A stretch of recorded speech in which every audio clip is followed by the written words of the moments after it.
Hello, and welcome to this PRME Global Forum panel on Decolonizing the Business School. What is hindering us? My name is Chris Laszlo, and I will be moderating this session with Professors Stella Nkomo, Bobby Banerjee, Shahrazad Abdallah, and Cedric Dawkins, who are all accomplished scholars on these topics. It is truly an honor and a pleasure to be with each of you today. So what we're going to do is we'll start with brief introductions from each of you, including high-level summary reflections, and then I'll share a few thoughts before asking a set of guiding questions that the hope is that these questions will then lead to an engaging and interactive discussion. So, Professor Nkomo, could I ask you to introduce yourself and to share a summary reflection, and then we will go in this order to Professors Banerjee, Abdallah, and finally Professor Dawkins. Okay. Thank you, Chris. It's great to be part of this panel discussion today, and I'm speaking from South Africa. And I think what I bring to this panel, or what I bring to the work on decolonization, is kind of a dual perspective, because I spent the first 17 years of my career teaching in business schools in the United States. And then 20 years ago, I came to South Africa. So I've taught at 3 different business schools in this country. And you know what's striking? I bring that up because when I was in the US teaching business students, on an intellectual level, I understood that the curriculum was basically an American focus. It was dominated by examples of excellent businesses, primarily from the US. I understood that, but it was only when I got to South Africa that I really understood this domination of knowledge from the global North dramatically. Because as I stood there teaching the materials, which were exactly a replica of what we were teaching in the United States, and realizing that they did not fit, they would not be of any help to these students who were in the midst of the transformation of a country from 400 years of colonialism followed by apartheid. So there was just it actually felt ridiculous standing there teaching, you know, how GE had conquered a competitive market when these students were dealing with issues of poverty, disempowerment, all kinds of issues related to the past.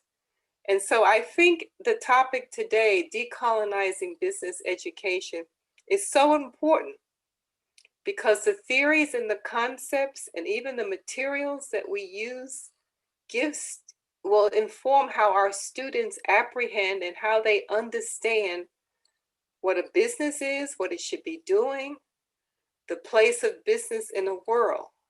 So if we don't decolonize, we are producing students who do not have the knowledge and the skills or even the motivation to deal with the problems that the planet is facing today. So I feel like the time is now that we must critically and earnestly think about how do we change the status quo of how we educate future business leaders. Thank you. Thank you, Professor Nkomo, for those wonderful opening remarks. Thank you. So please, can we now go to, who is it who's going next? Bobby, I think. Yeah, that's me. Yeah. Thanks for the invite. Like Stella, I went to grad school in the US. Stella and I were at UMass together longer than I care to remember. My racial politics were honed in the United States. I lived through the Rodney King era, for those of you who are old enough to remember. I also lived through the first Gulf War, and I saw, I guess, the American and the Western ugliness at its worst or at its best, the Islamophobia as well. After that, I moved to Australia and I got involved in indigenous land rights. And although I had been researching post-colonial decolonialism since my PhD student days back in the 90s, it was a different planet.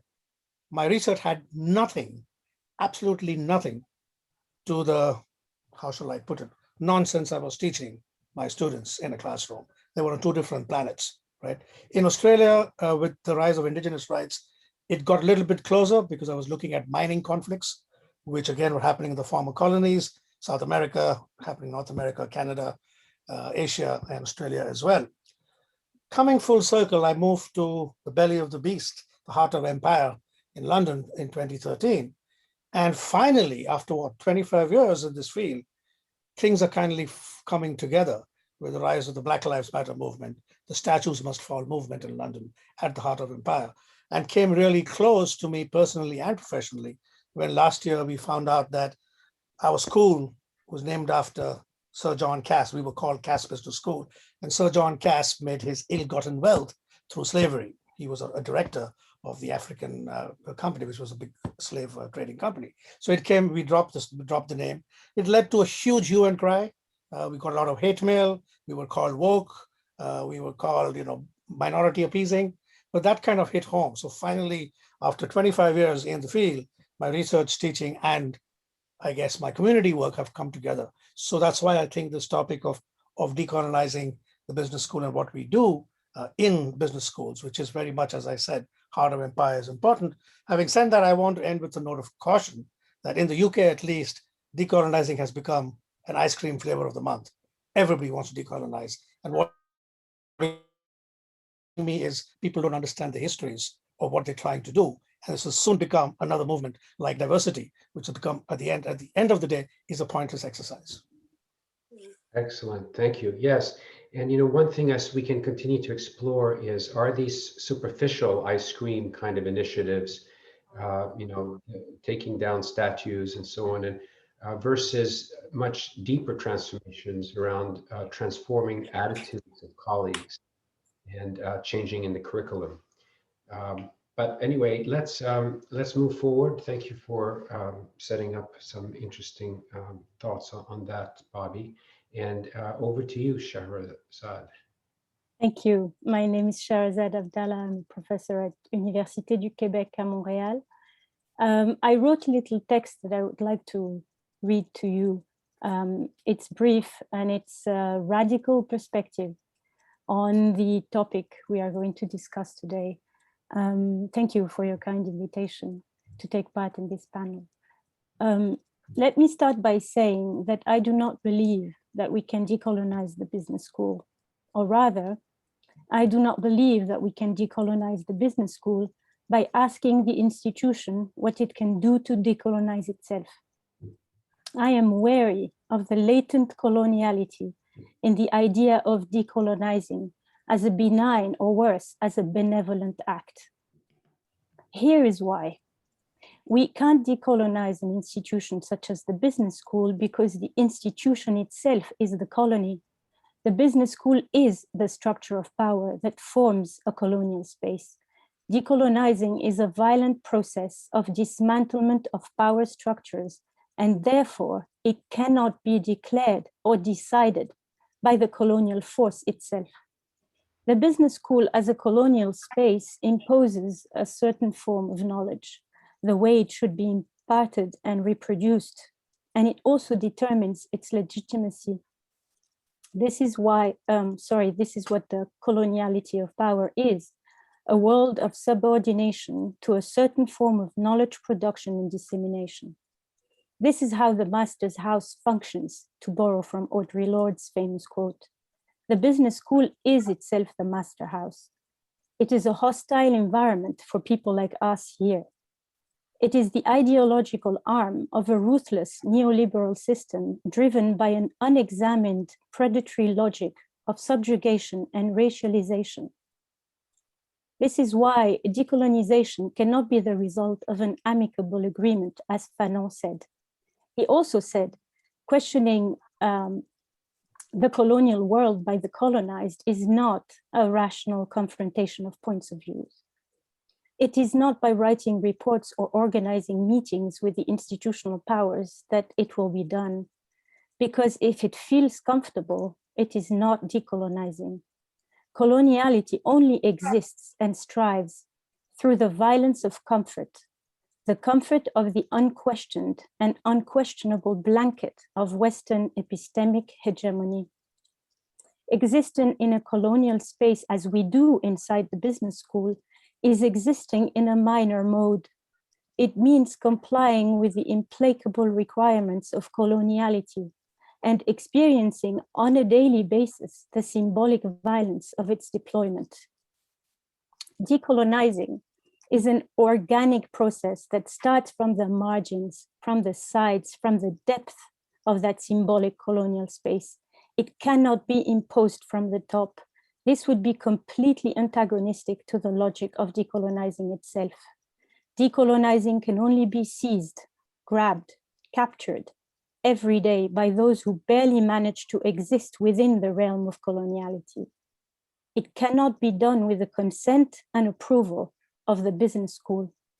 Therefore, to answer the first question we were asked to discuss, the business school as an institution cannot be a catalyst of change, unless it agrees to the idea that it should address and acknowledge its hegemonic power as an institution, and agrees to partly let go of it. In the current context, and what we are witnessing in universities across the world, and more specifically in the UK or Australia, it is entirely utopic to even consider it. This being said, I'm not advocating for inaction. On the contrary, I'm calling for people inside business schools to subvert the coloniality of power by reinventing the way they teach and learn, to make visible what was hidden, to consistently destabilize what is unquestioned, to decenter knowledge production from its Western roots, to work from within and against, to use Mario Tronti's words.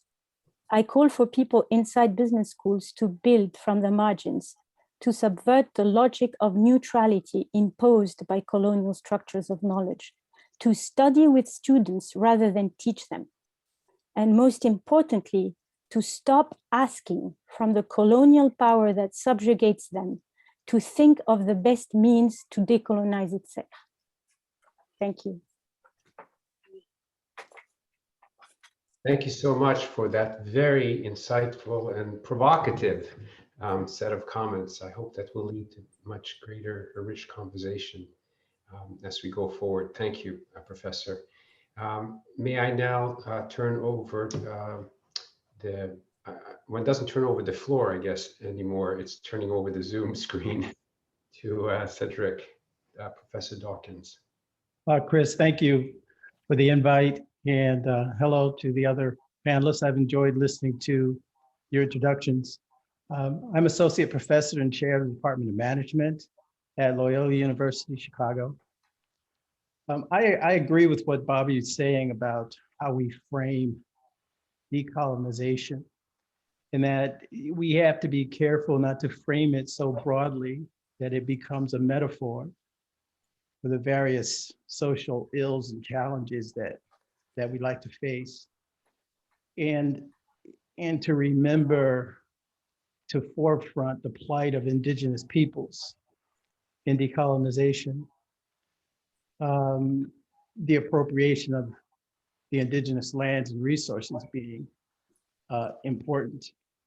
I'd like, however, to also call attention to internal colonialization, so to speak, the extension of the colonial mindset, the imperial mindset, to the imperial territory or nation through particular modes of biopolitical and geopolitical treatment of people. I give examples of that in terms of modes of control, such as segregation, divestment, hyper-surveillance, and criminalization. These are uncomfortable topics for a business course, but they're a necessary context for a thorough study of business, whereby some student might say, I'd like to learn about finance. I don't want to hear about the racial problems in America. then the question becomes, where do you sell your product? Where do you recruit your people? How do you come to understand the impact of your product in the neighborhood, in the country, in the world? These are inescapable things. And so I don't believe we can make significant progress as educators if we aren't willing to confront this notion of leaving politics aside in a classroom or in a course discussion, which is actually itself a political position. It implies that politics is somehow neutral in business operation, where the actors are competing on a level playing field and the best and the brightest prevail. Whereas many of us, myself included, would argue that this is not the case currently, and it has not been the case historically. If we're not willing to mention these types of concerns or considerations when we're talking about things like a level playing field, then we're not having an honest discussion. We're to some degree complicit or apologist for a neoliberal agenda in business schools. And this troubles me greatly. And so I'm glad that I was invited to be a part of the panel. And I look forward to the discussion and hearing the opinions of the others. Thank you. Thank you very much, Professor Dawkins, for those rich opening comments. I think all of this has given us a number of avenues for continuing the conversation. If you would allow me, I want to say just a few words as a way also to provoke further questions. So first of all, I don't think I said for myself, my name is Chris Laszlo, and I'm a professor of organizational behavior at Case Western Reserve University, where I research and teach what's called flourishing enterprise. It's sort of a next generation sustainability, corporate social responsibility type of curriculum. And I have a great interest in transforming business education, and specifically in how do we produce future business leaders who can decolonize academic institutions and corporate the corporate world. In other words, creating a world that works for all now and for future generations. And I see this as necessarily including educating intellectual activists. I know many of you have written about this. I've read some of your papers on this. Intellectual activists who are allied to the cause of anti-racism and indigenous rights, among others. Now, what I really want to say at this stage is it's striking to me that such a call for action as we're having here in 2021, in effect to decolonize the Western business school model, already existed over 30 years ago. Over 30 years ago in the academy. So we see, for example, a 1992 paper, which was written about a academy conference in the late 80s, that called for, or pointed to the need for academic systems to transform so that they would be capable of addressing these kind of challenges. So my question, I want to set this up in the following way. Do you see that we've been calling for this kind of decolonization for already a very long time? What do you see that is hopeful in terms of progress that may have been made over the last 30 years? And what is hindering us from really breaking through in terms of the attitudes that colleagues have towards each other, towards candidates, faculty candidates, towards doctoral students, towards MBAs and other students? And what is hindering a deeper change in the curriculum of business schools so that we actually are able to see, as you say, not a choice between finance and understanding the, let's say, Afro experience in, in academia or in the business world, that it can be done in such a way that it becomes a more accurate portrayal of what all people have in fact contributed to the field, to entrepreneurship, and a curriculum where people will recognize themselves. So to Professor Nkomo's point, you can't bring teaching about GE to South Africa and you know what the GE executive did there, and expect people in those schools to recognize themselves as being individuals who would learn from those cases and presumably see themselves as succeeding based on those case studies. So I apologize if that was a little broad set of questions, but I would now ask, there are a couple of guiding questions, but I would ask, do any of you have an initial thought on what progress have we made over 30 years, and what has hindered us from making a deeper progress on some of the issues that have been teed up so far? Well, I'd like to say something, Chris. You know, teaching almost 40 years, I wish I could be more optimistic and say that there has been progress. But I think what happens is what I call the empire always strikes back. So you get these periodic calls, you know, and we see it in the Academy of Management, where the presidential address talks about the need to change business. And then it's business as usual. So I wish I could be to say there's been a lot of progress. I think we just change the shape of things.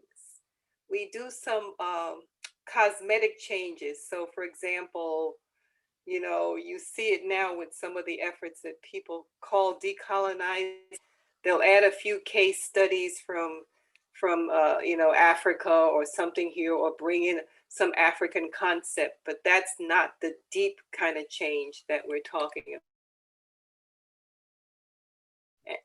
And I think that, to me, it's similar to the problem in the US, how people repulse when people say dismantle the police versus reforming. And I think what frightens people is, if we really truly wanted to transform is to totally change the shape of something, to disrupt it, to break up the existing power relations.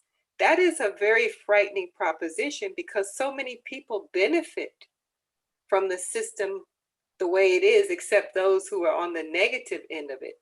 So for example, in South Africa, one of the most refreshing things here has been that the students, the call for decolonization has been from the students, because they were concerned about the inaccessibility of higher education to them.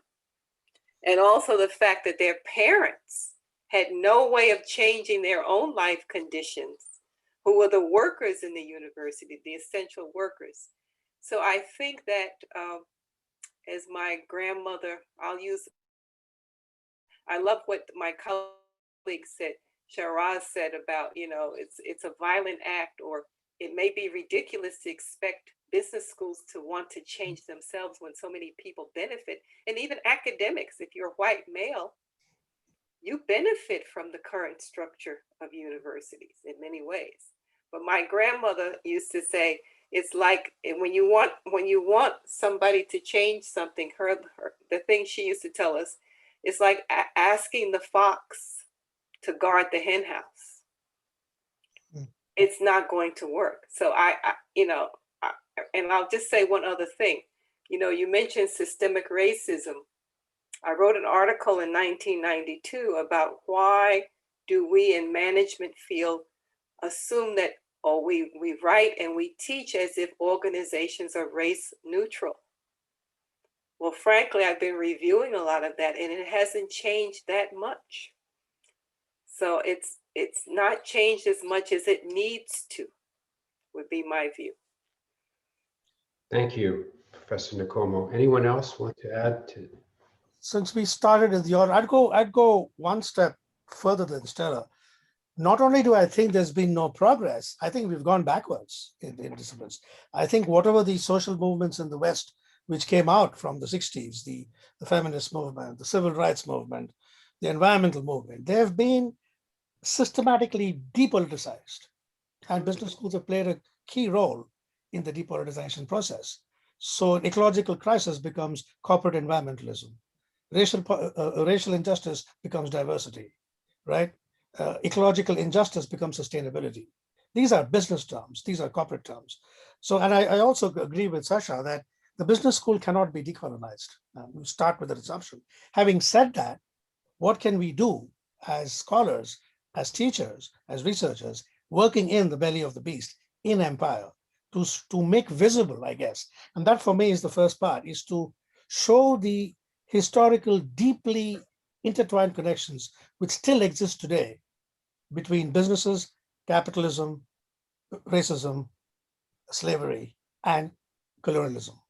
So when my dean asked me to head a task force on decolonizing the business school curriculum after the Black Lives Matter movement in the UK, I said, sure, but you have to understand, if you read the literature on decoloniality, we're talking about dismantling the structures of capitalism, which is going to make for a very interesting but rapidly extinct business school, right? So after that, there was a complete silence. But that's the issue. It's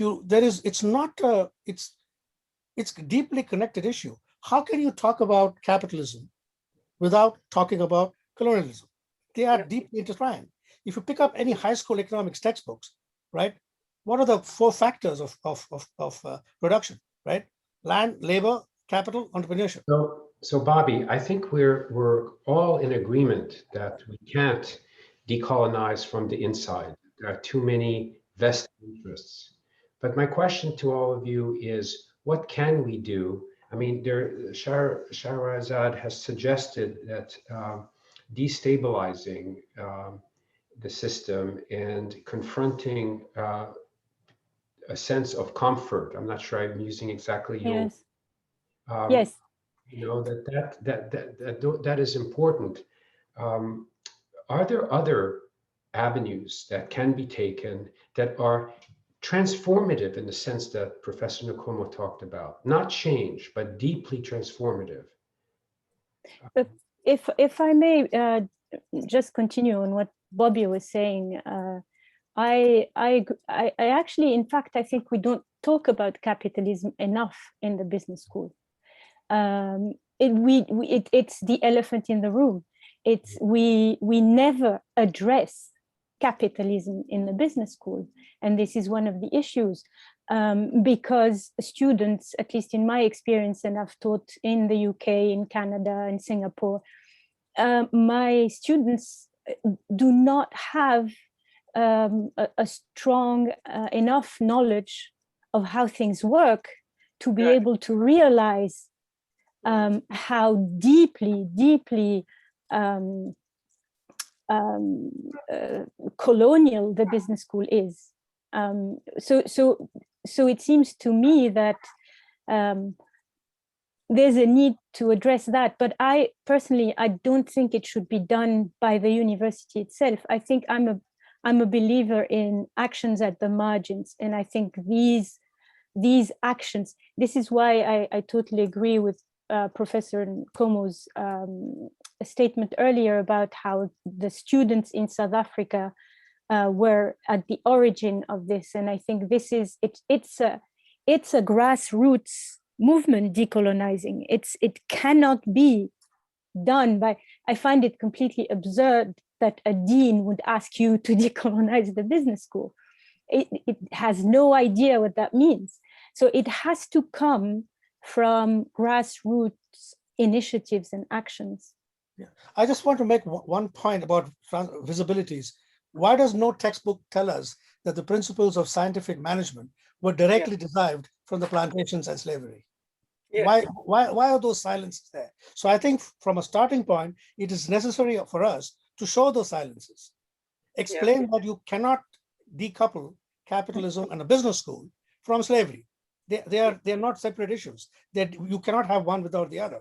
So just as modern slavery was an enabling condition of industrial capitalism, right, historical slavery, those same connections exist today. So those are the connections we need to start talking about in the classroom.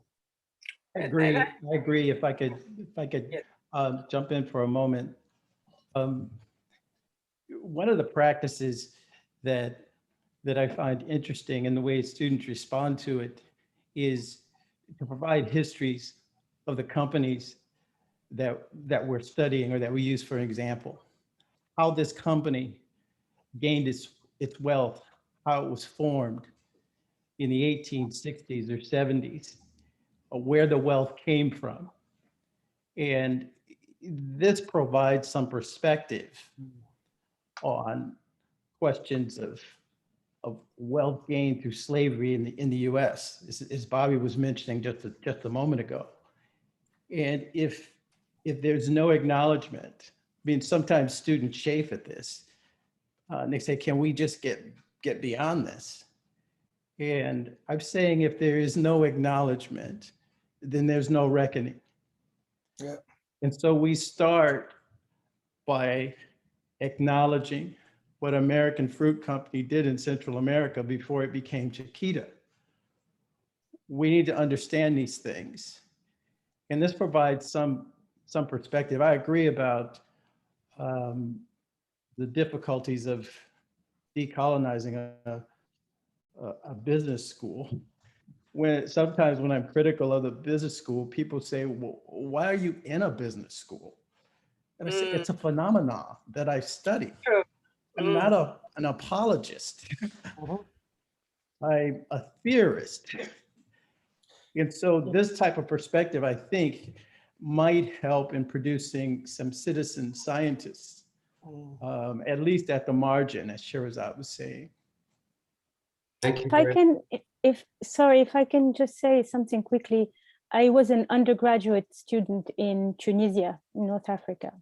And one thing that we had were very cheap books that were published by an American publisher who would flood the market with these cheap books, mostly economics, organizational behavior, entrepreneurship.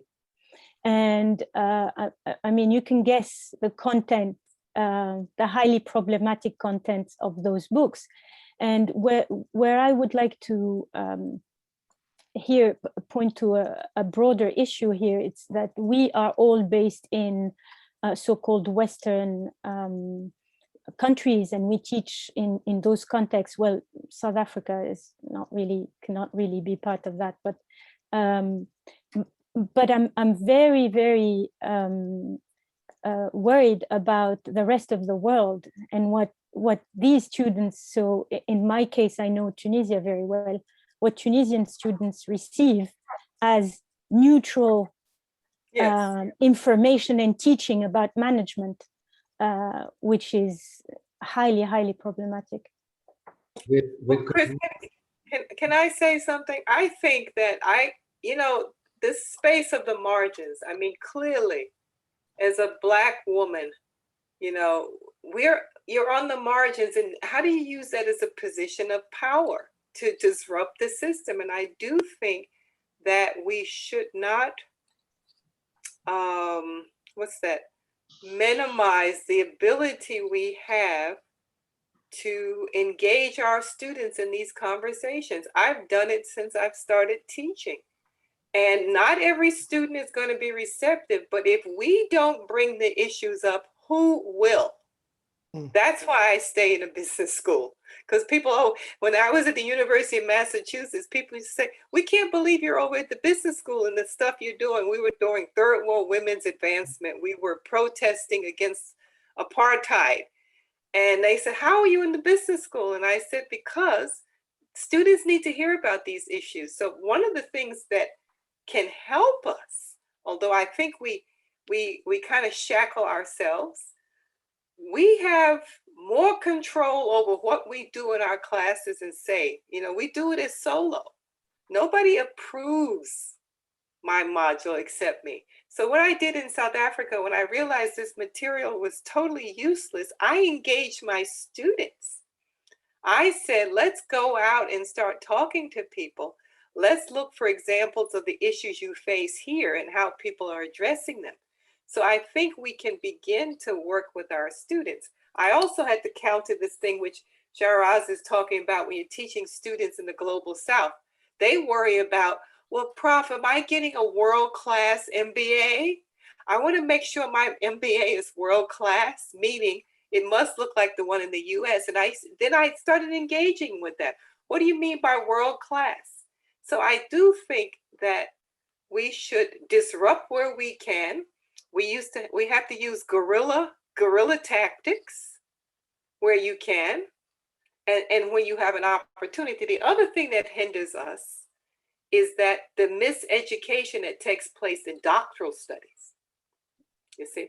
So the people teaching this have no idea of the colonial underpinnings of the knowledge. In fact, many doctoral students are told to stay away from these issues. Don't study that, you won't get tenure. So I'm just saying it's a whole system that kind of ends up reinforcing the status quo and inertia. But I do think that, we have to engage somewhat in what we saw happening around the world with the Black Lives Movement. And some of that is guerrilla tactics. It's challenging the students. And some students do say, well, how come I didn't know this? That's what I found with the students in South Africa. They said, but how come we didn't know this, Prof? So I think that's part of what we need to do. Thank you. Yeah, that's a great call for action. Any other thoughts? I want to talk about a point you mentioned about the past, and Cedric also mentioned it. This is not about the past. What with slavery is not about the past. Yeah, colonialism is not about the past. As Maya Angelou says, I have great respect for the past. If you don't know where you've come from, you don't know where you're going. So the protests in the US last 3 years ago on the Dakota Access Pipeline protests with the Lakota, the Sioux tribe, right? That happened 4 years ago. The last time all 9 bands of the Sioux tribe got together to protest over takeover of their land was when Abraham Lincoln was president. Right? What exactly has changed? Where is the post-colonial era? Where is the decolonial era? Yeah. Okay? Business and politics were closely involved in 1880 in the railroad business. Today, business and politics are closely intertwined with the oil extraction business, right? And for the indigenous people living there, nothing has changed. To show and again, where is that in our textbooks? Where is the case study of DAPL as opposed to Amazon opening a plant in Timbuktu, right? That's the kind of power we have as educators to force our students to make those connections. Yeah. So let me ask you this question to all of you. We are clearly saying we have to recognize and lift up the truth about the past for students to be able to see what actually has taken place and what the foundations of capitalism have been built on. There's some reckoning about this, but clearly not enough. But as scholars, do we not also have the opportunity to engage in what is now increasingly popularly called perspective theorizing, where instead of studying the past and the present as a way to think about understanding the future or projecting the past and present into a different future, perspective theorizing based on the world, on the work of Seligman and Sperry and many others who've taken often a neuroscientific perspective to show that cognition about the future plays a big role in influencing how we behave in the present. And then there's work by people like David Cooperrider and others in appreciative inquiry, which is really very much based on thinking about the best of what is and then imagining and anticipating and dreaming of the world we want to create in the future, and really being in that space of how do we close the gap between the best of what is and the desired future. that it remains informed by the incredible damage that colonialism has done and that racism has done, but it frees scholars to ask questions and to engage in research that is future forming. And I want to say this as a question because I know that there's a lot of work out here. Somewhere here I have a book on perspective theory that I'm in the middle of reading. And I'm also researching in this area. Any thoughts on that in this context as scholars? And Professor Dawkins, if I could start with you, because you mentioned, the role that you have as a theorist rather than as an apologist. Well, I'd have to say that I'm a little bit leery of the branding. If we take something like divestment versus impact investing, if you have money and you don't put it in the fossil fuel industry, you're divested. But somehow it's more attractive to say, I'd rather have impact than divest. Yeah. In marketing, it's going from anti-racism to diversity. Or And I allies. think that we just have to be careful about bringing the discord, the dissensus that is necessary for radical change. I don't know that it will happen in a way that is comfortable or uniform. And so while I think this might be an area where, new PhDs may want to start. I'm an agonist. I believe that the conflict is helpful, but I didn't start here. No one would have trained me. And so I understand that others may start somewhere else, but my view is to push from the farthest inward as opposed to starting with something acceptable and trying to move outward. I think for me, there's something that sounds very, very colonial in that individual level perspective thinking, cognitive framing of the question, because for me, it completely evacuates the question of violence. The violence of the world is inside the business school. The business school is a violent context. Let's not forget that. It's not a benign environment. It's not the benign environment that it purports to be, or that it shows itself to be from certain perspectives. And this is what we see in endless statements from the academy, this hopeful discourse and this sanitized, depoliticized, as Bobby said, a discourse about what can we do to change and how to address our own biases and how to, for me, that's not the issue at all. The issue is a systemic issue. Let me stop you because we're also running out of time, but let me just say, I appreciate your reminder of that. But at the same time, I feel a little the need to share with you all that I consider myself a radical feminist and a someone who stands extremely strongly for a world where there's no othering of people, a world of oneness. I don't know if it's because I've been married for 35 years to a brown-skinned woman from India, who's also a very strong feminist and an engineer, or just because of my own evolution as a person. But sometimes I feel almost unhappy about having to be a white male in these conversations because I feel apologetic for what white males have done. Anyway, what I'm trying to say is that I really fully support a transformative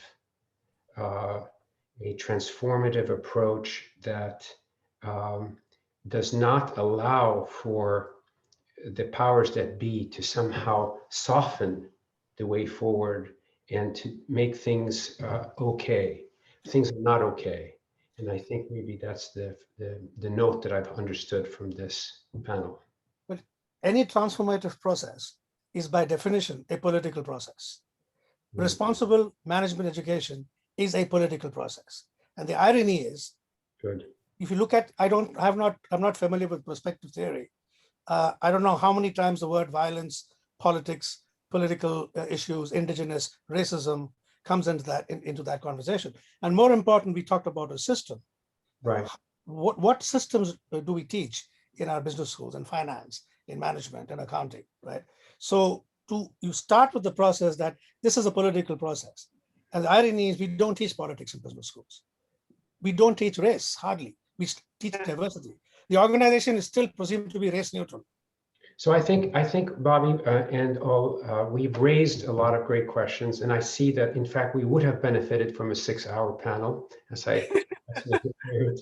But I want to finish by just thanking all of you for wonderful, wonderful, thoughtful contributions to this, and may it spark many more discussions, and may it spark change in those that share in viewing this video.